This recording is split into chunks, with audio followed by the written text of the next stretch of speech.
Estamos diante de um momento crítico na história da Terra. Aquecimento global, alterações climáticas, excesso de lixo. Uma das principais preocupações que aflige a humanidade hoje é a questão da sustentabilidade ambiental. A noção de que, se continuarmos utilizando os recursos naturais do mesmo modo que fazemos desde a Revolução Industrial, os danos à biosfera serão irreversíveis, colocando a vida humana em risco. Existem várias iniciativas que se podem tomar para diminuir os danos ambientais, causados pelo aquecimento global e pelo crescimento populacional nas grandes cidades. Uma iniciativa são os telhados verdes, que auxiliam na redução de emissão de carbono, entre outras vantagens.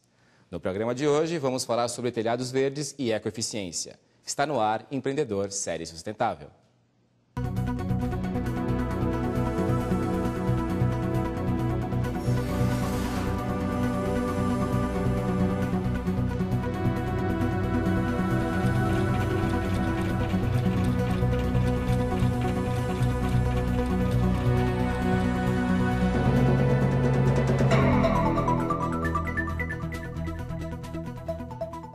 Para falar sobre telhados verdes, convidamos Manuela Feijó, administradora de empresas, diretora da Ecotelhado, empresa especializada em infraestrutura verde urbana.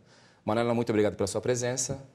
Eu que agradeço. Bem-vinda ao nosso programa. Obrigada. Manuela, para a gente começar o nosso papo, que eu tenho certeza que vai ser muito interessante, o que é um ecotelhado ou telhado verde? Bom, o ecotelhado é um sistema que foi criado para trazer para as coberturas, né, de residências, prédios, indústrias, uma solução verde, né, com vegetação. Então, a questão do eco é o que vai por cima do telhado, não do que ele é feito, ou as duas coisas? As duas coisas.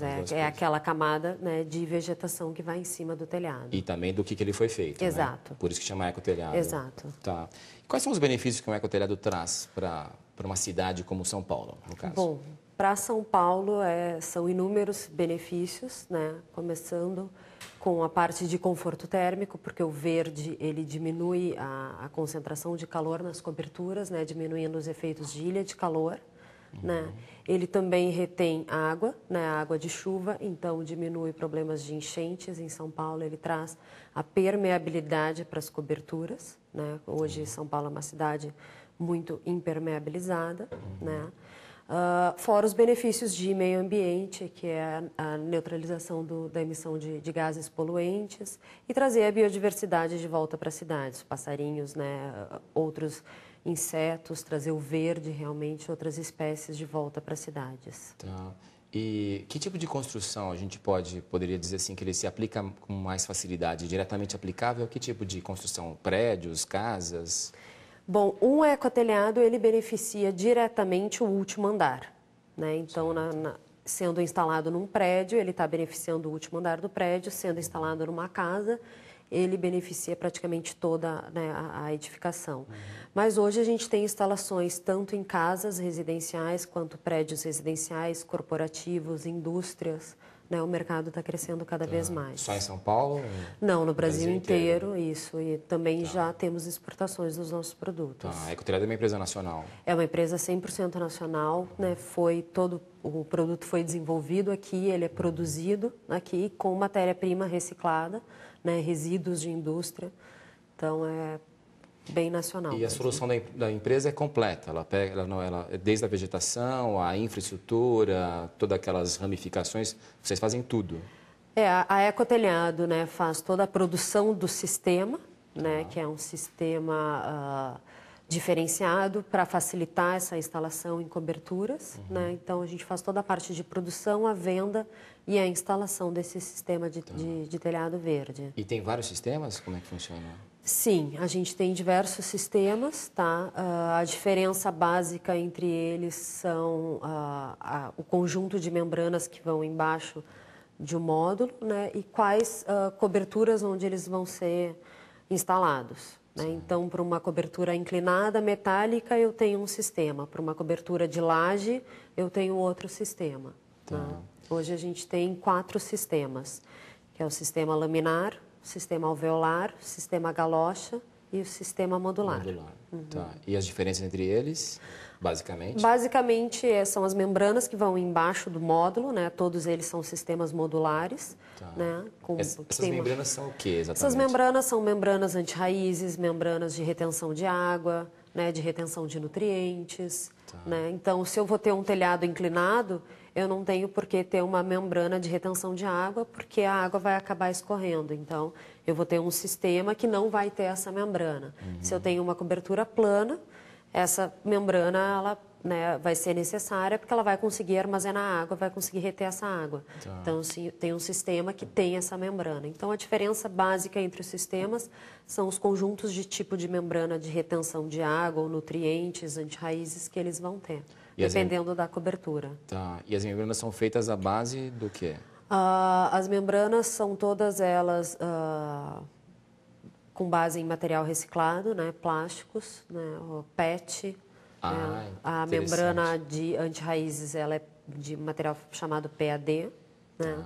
A membrana de retenção de água é de PET reciclado. E a membrana de retenção de nutrientes é de não tecido reciclado. Que legal, né? então tem muita coisa reciclada. Exatamente, Mesmo, né? A gente procurou fazer o nosso produto todo com base em material reciclado, né? E de que esses componentes vêm de resíduos industriais. Né? Então, o nosso módulo, que é o principal componente, o diferencial do nosso sistema, ele é feito de EVA, que é borracha, que vem grande parte dele do resíduos de Havaianas. Então, a nossa fábrica fica no sul, a gente tem um grande setor calçadista no sul, então todos esses aparos, os retalhos, as sobras da produção de calçados, a gente tritura e faz o nosso módulo. Que bom, quer dizer, pensaram na solução claro, em toda a cadeia, né? Isso, exato. Legal. Vamos ver junto com os nossos telespectadores um exemplo de um ecotelhado e como é que ele é aplicado? Esse ecotelhado fica onde? Na zona oeste de São Paulo, né? Isso, essa é uma passarela, né? A passarela Eusébio Matoso, que foi feita em parceria com o escritório de arquitetura, né? 2 arquitetos que procuram bastante trabalhar com questões sustentáveis. Na época era o Unibanco, hoje é Itaú, né? E foi feita em parceria com eles. Já existia uma estrutura metálica e foi adaptado o ecotelhado, é isso? Exato, não, foi toda uma renovação dessa estrutura, dessa passarela, né, com toda essa cobertura, onde se colocou o ecotelhado. Nesse caso é o sistema modular, de ecotelhado, onde por ele ser inclinado ele acaba não retendo muita água, não se faz necessária a membrana de retenção de água, então é o sistema modular, né, com uma vegetação nativa e adaptada. Né? Esse é um mix de vegetação, né? Onde a vantagem dela ser nativa e adaptada é a baixa manutenção. E essa, quer dizer, ela fica lá o ano inteiro sem precisar trocar, substituir, exato, ela tem etc. baixíssima necessidade de água, né? E de manutenção de poda. Então, pode-se dar uma manutenção até anual nesse tipo de vegetação. Na vegetação. Exato. E no ecotelhado em si, ele requer alguma manutenção para infiltração? No sistema não, né? A cobertura ela já tem que estar impermeabilizada, né? Tem que estar projetada para aguentar a sobrecarga do sistema, que fica em torno de 60 quilos por metro quadrado já saturado.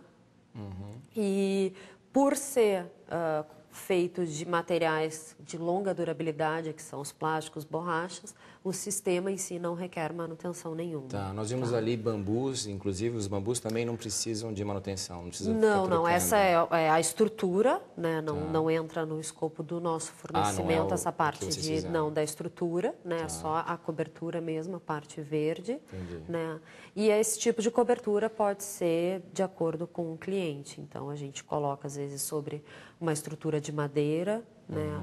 Ou pode ser colocado direto sobre telha de fibrocimento, telha cerâmica, sobre a laje, telha metálica, pode ser plano ou pode ser inclinado. Eu estou vendo aqui que vocês também fazem ecoparedes, né? Ecopavimento, ecodreno. Isso. Eles têm o mesmo princípio? Como é que eles funcionam? Todos os nossos produtos foram todos desenvolvidos pela gente. Eles têm o princípio de trazer a biodiversidade, o verde de volta para as cidades. e resolver esses problemas de ilhas de calor e de enchentes, né? Então, todos eles são permeáveis, produtos permeáveis que vão fazer uma retenção de água, vão trazer o verde de volta para as cidades. Só para a gente, quem está nos assistindo deve estar se perguntando assim, é uma questão acessível? Quer dizer, cabe no bolso de qualquer empresa? Como é que funciona? Uma residência? É acessível? Você não precisa entrar em valores, mas só para dizer se a pessoa consegue... A gente desenvolveu diversos sistemas até para conseguir atingir todos os níveis, né? E considerando com uma estrutura de telhado convencional, muitas vezes ele é mais barato ou até o mesmo preço. Tá? Então, dependendo do tipo de telha que vai ser utilizado, você consegue ter um ecotelhado por um custo menor ainda. Com tudo isso, vocês devem ter ganhado algum tipo de prêmio já ou não? Nós já tivemos 2 premiações do Prêmio Planeta Casa, né, da editora Abril. Nós ganhamos no ano de 2007. E o ano passado também, em 2010, nós recebemos o prêmio novamente por 2 dos nossos produtos. Né? Legal. Que é um grande reconhecimento não só da empresa, dos produtos, mas também do mercado de telhado verde, né?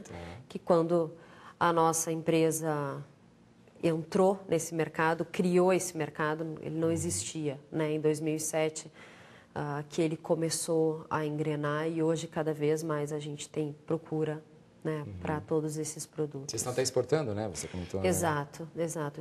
Nosso produto já está sendo exportado para Chile, México e a gente está estudando nossos mercados também. E recentemente a gente fechou uma parceria também com uma empresa espanhola de consultoria também na parte dos projetos. Então a gente pode oferecer para os nossos clientes, além da solução dos produtos, né, uma consultoria. Legal, parabéns. Obrigada. O meio ambiente agradece, quem mora nas cidades também, né? Fica mais agradável. Mara, muito obrigado pela sua presença aqui no nosso programa hoje.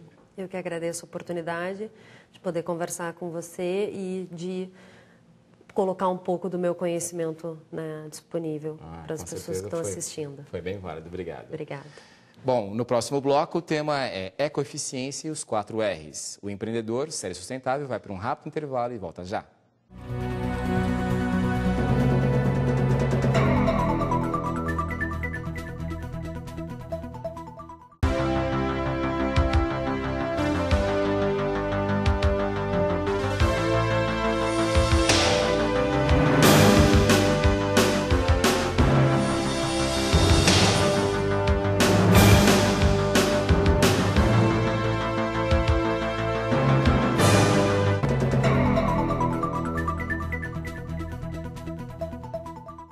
Como produzir e ao mesmo tempo reduzir custos e desperdícios? Como produzir e reduzir os impactos ambientais negativos?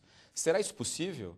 Ecoeficiência é o tema que eu trato hoje com Luiz Henrique Gulassi, bacharel em Administração de Empresas, mestre em Administração pela PUC São Paulo e doutorando em Administração pela FEA USP. Ele também é professor em Administração de Empresas da São Judas e pós-graduação, convidado em Marketing e MBA da FGV. Luiz Henrique, obrigado pela sua presença conosco. Obrigado, eu que te agradeço. É possível produzir com baixo impacto ambiental? Sim. Dentro de uma preocupação sustentável que existe nos dias de hoje, você consegue trabalhar todo o processo de produção, se preocupar com a entrega e serviço para o mercado, a preço competitivo, que, de certa forma, satisfaçam as necessidades humanas. Concomitantemente, você se preocupa com que a terra e as empresas têm como podem produzir, minimizando os impactos ambientais e se precavendo com a escassez de matéria-prima. Que este é o conceito da ecoeficiência. É isso que eu ia te perguntar. Isso tudo, então, somado é ecoeficiência? Esse termo vem desde 1992 e é um termo criado pelo Conselho Empresarial de Desenvolvimento Sustentado, com sede na Suíça, e que tem essa preocupação de trabalhar todo o lado sustentável, para que possamos, de certa forma, minimizar os impactos ambientais e ecológicos. Você diria que ecoeficiência é um novo paradigma tecnológico? Acredito que sim, porque um novo paradigma, né, você muda com o comportamento da sociedade. E do final do século passado e do inicial agora, você tem que se preocupar com a questão de sustentabilidade, né? Então, é um novo paradigma, temos que nos preocuparmos. Não é uma tarefa fácil, né? Nós temos que mudar. Quando você fala com mudança de paradigma tecnológico, entendemos que tecnologia é modo de fazer. Então, como que é fazer de forma responsável com o ambiente, né? Então, envolve mentalidade, envolve todo um processo governamental, familiar, sociedade em geral. Tá. Quando você fala nós, tal, nós é Brasil, é o mundo, quem está mais adiantado com relação a essa questão da ecoeficiência? Você tem... Todos os países estão, de certa forma, no mesmo nível de preocupação. É interessante que o Brasil tem vantagens maiores, principalmente em crédito de carbono, que, inclusive, a gente consegue negociar muito com o mercado externo. O que é crédito de carbono, só para os nossos telespectadores? Você tem a condição do ar, a condição que você tem do ar em nível de oxigênio. Então, o nosso ar, de certa forma, é mais puro que de outros países. Então, de certa forma, existe um equilíbrio. Então, nos Estados Unidos, você tem um ambiente muito poluído. A emissão de gás carbônico na atmosfera é muito grande. O Brasil tem muito pouco disso. Então, ele consegue equilibrar e você consegue comprar, fazer trocas monetárias entre países. Quer dizer, não polui lá, mas polui aqui. Não polui aqui, mas polui lá. E aí, no geral, você faz um equilíbrio. Crédito de carbono é isso, então? Crédito de carbono. Tá. É bom que não se polua mais aqui, então você está falando que tem pouca poluição, mas também não é para aproveitar, né? Qual que é a importância hoje da ecoeficiência para a sociedade? Você tem, como eu estava falando no início, o mundo está caminhando para a escassez, né? Segundo a Organização Mundial, a ONU, algumas agências da ONU, 2032 não vai ter água potável para todo mundo. Se eu não me engano, petróleo no Oriente Médio, se eu não me engano, mais para 25, 30 anos. Alguns pessimistas norte-americanos dizem que as bacias petrolíferas norte-americanas estão girando em torno de 11 a 18 anos. Então, o mundo está mudando. Os produtos, os recursos naturais estão acabando. Como faremos isso para ter desenvolvimento econômico? E não podemos esquecer que desenvolvimento econômico é melhoria do bem-estar social. Como fazer melhoria do bem-estar social com produtos que estão sendo escassos? Então, sabendo lidar com a escassez, né? Então vai ter que mudar a mentalidade, vai ter que mudar a forma de usar, evitar o desperdício. Então, de acordo com o CREA de São Paulo, se constrói 10 andares em São Paulo e joga fora 4. 1/3 da produção de soja carregadas em caminhão cai na estrada. Para cada uma dúzia de laranjas, 4 são jogadas fora no Ceasa. Então, essa questão de... Que números absurdos. 1/3 de soja lá para o lixo. 1/3 de soja. No dia que você for para a praia, você vê o caminhãozinho caindo, você vê os grãozinhos caindo. Somando tudo, vai dar 1/3. Então, o Brasil, infelizmente, tem aí um alto grau de desperdício, né? Muito grande. Né? Então, a ecoeficiência nos leva a pensar nos 4 R's, não é isso? Tem a ver diretamente com os 4 R's, né? O que são os 4 R's? Você tem a preocupação de reutilizar. Tá. Você tem na questão de reutilizar, dar uma nova forma de consumo a um produto que já foi consumido. Tá. Questão de repensar, a questão de reintegrar e a questão de recomposição. Ou seja, recompor todo um processo de fabricação, de produção e dar novas formas de usabilidade para a sociedade, seja de produto ou seja de serviço. Tá, então vamos lá. Então é recompor, reutilizar, reintegração, reintegrar e reutilização. E reutilizar. Tá. E esses 4 R's, eles trabalham em conjunto ou separadamente? Tem que fazer tudo ao mesmo tempo ou pode trabalhar em cada um de maneira separada? Você pode trabalhar, dependendo da tua complexidade estratégica, né? E você pode trabalhar um de cada forma, ou você pode trabalhar em conjunto, dependendo do processo do teu produto. Isso não é uma coisa estática, né? É uma coisa dinâmica. Tá. Então, você pode trabalhar a cada etapa, você pode trabalhar ou, dependendo da complexidade do teu negócio, você pode trabalhar de uma forma complexa. Tá. Que é o interessante, porque no caso da ecoeficiência, Eu vejo que o processo ele é uma questão holística, né? O todo é formado pelas partes, mas quem determina o comportamento das partes é o todo. Sociedade, governo, empresa, órgãos públicos, órgãos privados, órgãos não governamentais. Todo mundo está num contexto, só que cada um tem que ter a sua parcela de responsabilidade. Uma coisa é fato, se não houver união, nada vai adiantar fazer todo um trabalho de ecoeficiência, não vai adiantar nada criar congresso, seminário, vertentes educacionais, se não houver a união de todos. Tá. Luiz, a questão da ecoeficiência dos 4 R's, isso pode ser aplicado em qualquer tipo de empresa, qualquer porte de empresa? Pequena empresa pode adotar os 4 R's, por exemplo? Deve, tem que adotar. E porque isso é uma tem forma... impacto, caro, é acessível? Você tem um impacto social, onde a empresa se preocupa com a responsabilidade do ambiente. Automaticamente, toda empresa se torna uma educadora, então acaba educando os seus funcionários, né? Já existem grandes empresas trabalhando isso, né?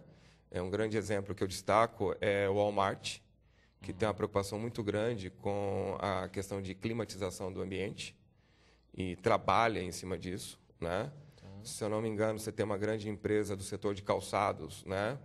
E trabalha em projetos de reflorestamento, né? Então, você tem algumas empresas já com uma preocupação grande em desenvolver essa preocupação de ecoeficiência, que é um termômetro para você medir a sustentabilidade da empresa. E existem empresas que auxiliam quem quer montar os 4 R's? Tem apoio para isso? Tem apoio. Você tem, de forma externa, na iniciativa privada, você tem consultorias, né, de ordem técnica. E você também tem político. Tem governo no meio, não? Você tem governo no meio, você tem... O governo ajuda também. Você tem o governo federal, você tem uma agência que ajuda muito as pequenas e médias empresas, que é o SEBRAE. Então, dá para você começar a trabalhar com a preocupação de ecoeficiência. E essa questão no dia a dia das empresas, assim, as empresas têm que dedicar quanto do dia a dia delas para poder trabalhar com os 4 R's? Eu acho que é uma questão contínua. E até eu brinco, né? Eu falo que é uma questão 24/7. Então, não adianta nada, vamos supor, exemplo, não adianta nada nós debatermos se um dos dois aqui joga latinha pela janela do carro. Então, um discurso... Não eu. então, assim, não adianta nada ter uma boa política, a empresa tem uma responsabilidade muito grande de ecoeficiência dentro da sua governança corporativa, sendo que no dia a dia não se trabalha. E já existem indicadores disso, né? Tá. Então, você tem uma pesquisa de uma grande agência de São Paulo, de cada 100 pessoas que dizem que ser preocupados com a ecoeficiência, 18% não cumprem no dia a dia. Não fazem nem reciclagem não faz em casa. nada. Então, dá para você fazer reciclagem em casa, dá para você fazer reciclagem dentro da empresa. As construtoras estão muito preocupadas com a ecoeficiência. E me permite comentar um exemplo de um empreendimento em São Paulo. No prédio, eles construíram um vão central que vai cair água, e esta água da chuva será armazenada para o prédio. Na cozinha, existe uma saída para jogar restos de óleo. Vai cair num container que será levado para uma ONG, e esta ONG reverterá em sabonete para o apartamento. 2 pedras por proprietário ou por inquilino. Assim, dá para fazer? Dá. O que se preocupa nisso é a questão da vontade. Tem que repensar Sem também, vontade né? não faz... Tem que repensar os hábitos. Muito, né? muito. O que você acha que é necessário para a sociedade, para a gente criar uma mentalidade de ecoeficiência na sociedade? Do ponto de vista governo, eu acho que tem que investir em educação. Primeiro ponto. Nas escolas, campanhas O na problema, televisão? eu acho que não só na questão da ecoeficiência, mas como em outros problemas sociais, eu acho que a educação começa a ser de pequena. Então, é no ensino fundamental que deva se criar uma mentalidade, porque vai crescer e este jovem, na sua vida adulto, é o que fará as leis ou o que lutará pelas leis, né? Então, você tem que ter uma iniciativa forte em educação, você tem que criar melhores resultados das leis. O problema não são as leis, é o sentimento de impunidade que existe perante a nossa sociedade. Então, você tem que remover, de certa forma, você tem que remover obstáculos que atrapalham o desenvolvimento e o progresso. Tá? Na sociedade, você tem que trabalhar diariamente o cidadão, e aí cabe, né, campanha publicitária, foco, ajuda da mídia, ajuda da mídia televisiva e impressa, em criar o quê? Uma consciência. Como é que está o Brasil nesse quadro da ecoeficiência? Tá bem, tá mal, tá no caminho certo? A ecoeficiência está muito ligada onde você tem muito desenvolvimento industrial.